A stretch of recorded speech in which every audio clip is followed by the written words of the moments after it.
Kung meron sigurong isang Indonesian player na pwede maging import dito sa Pinas, matik, si Skylar na yan. Ang galing na magtagalog eh. On limit. Gua bantai lo, Hep ya. What? Pink test nga pala to nila Skylar kasama ang buong TLPH. Lalu gua aero lu pala lu ya. Sialan lu. Player udah sore lu mainin. Ya main. Mobile Legends. On limit pre. Okay. 3v3 to at kakampi ni Skylar si Sanford at si Daddy JP. Boy, tangina nyo.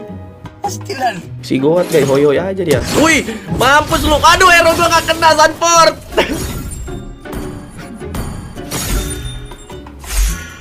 Server Indo.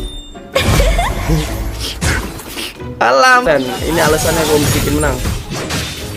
Ini si Santi kita bunuh dia, ngorek dia. Wih sakit, arai, utang ini nyo. Wih sakit, arai, utang ini nyo. Mau petrify gua lu ya.